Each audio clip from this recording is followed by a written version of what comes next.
안녕하십니까. 황태순 TV의 황태순입니다. 2024년 3월 29일 금요일 오후입니다. 여러분은 이걸 5시에 보시게 될 겁니다. 추미애, 지금 보면 경기도 이제 하남 갑이죠. 지금 김용 후보하고 또 주옥순 후보 우리 셋이 붙어 있습니다만은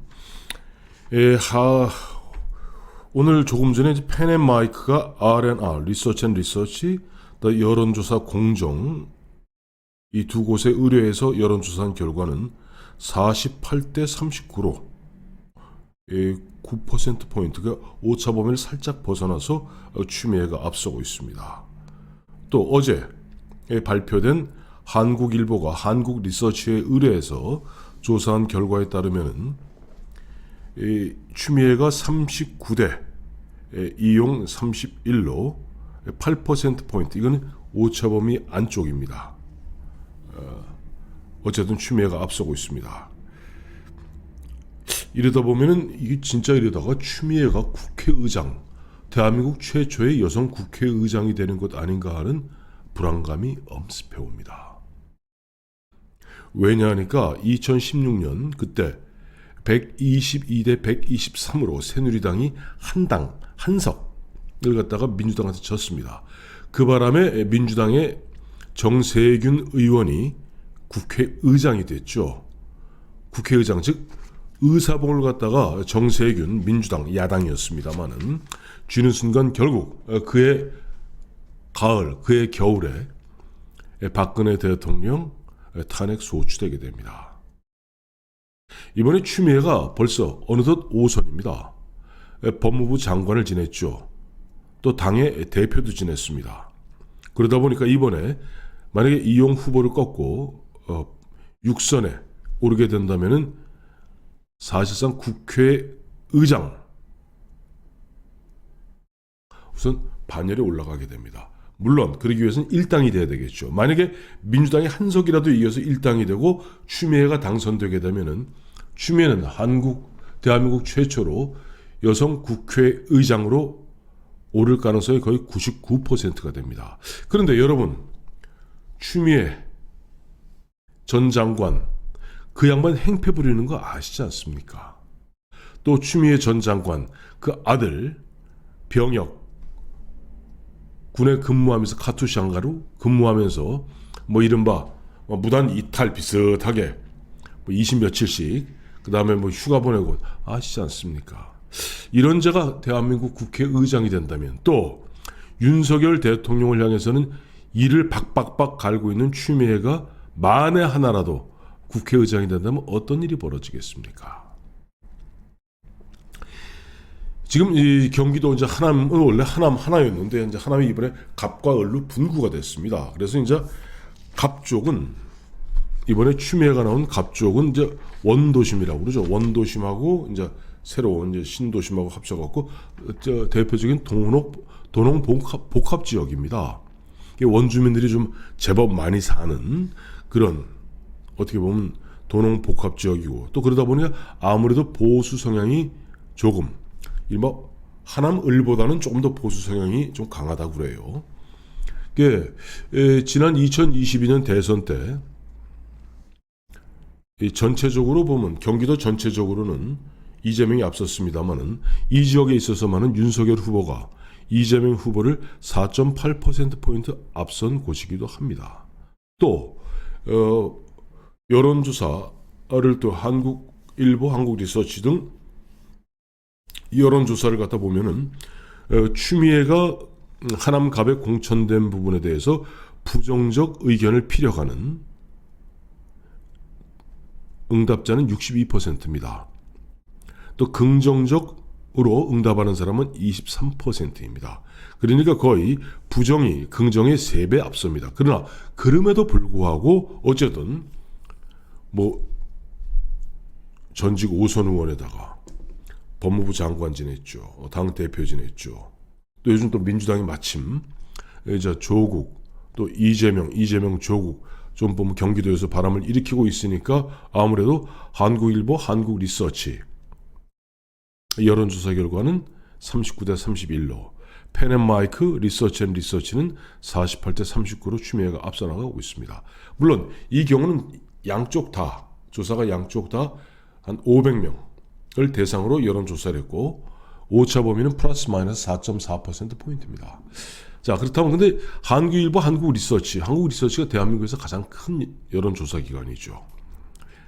39대 31인데 참 재밌는 게 22%가 아직 어느 후보도 정하지 못했다. 미정입니다.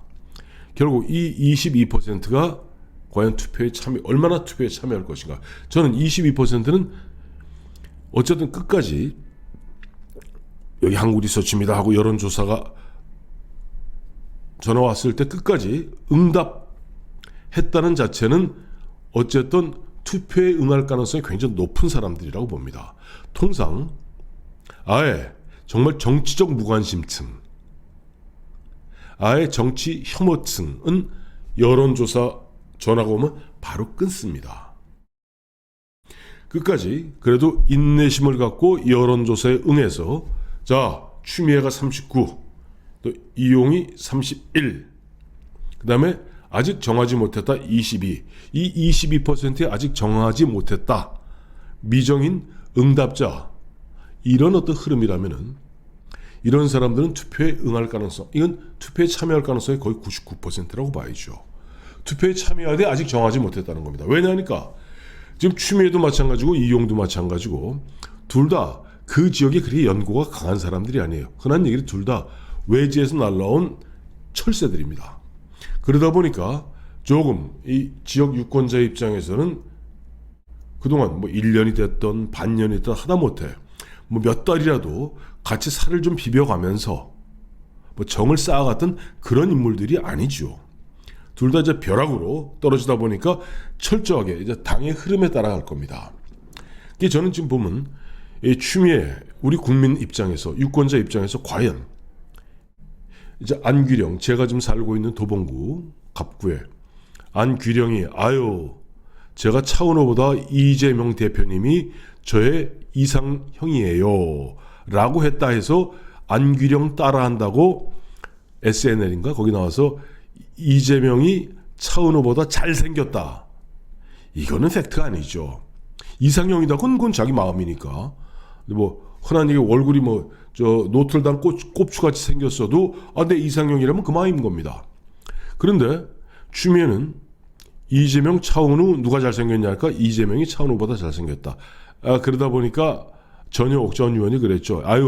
안기령 따라하기 추미애 저 못난 것라고 얘기했는데 어쨌든 그렇게 재롱을 떠는 추미애도 만약에 정말로 이번에 우리 국민이 유권자가 조금 긴장을 놓는 상태에서 뭐 이재명의 민주당이 일당이 되고 한석이라도 앞서서 또 이재명도 원희룡을 꺾고 당선되고 추미애도 이용을 꺾고 당선되고 어떤 일이 벌어지겠습니까?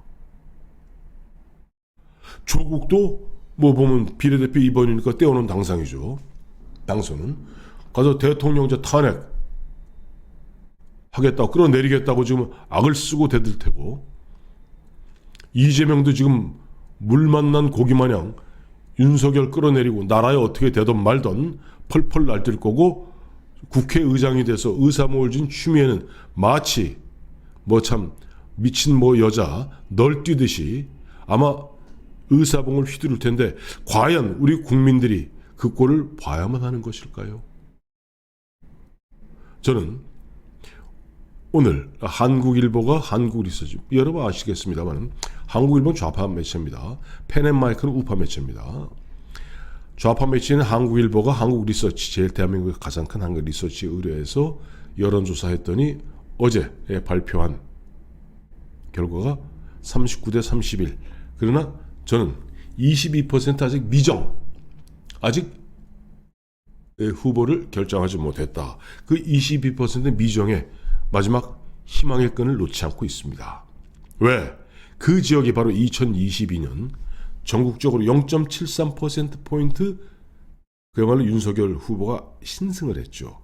그때 경기도에서는 이재명이 앞섰습니다. 그러나 그럼에도 불구하고 바로 이번에 추미애하고 이용이 붙는 그 지역에서는 윤석열 후보가 4.8%포인트로 이겼습니다. 그리고 22%에 아직 정하지 못했다. 미정인 사람들.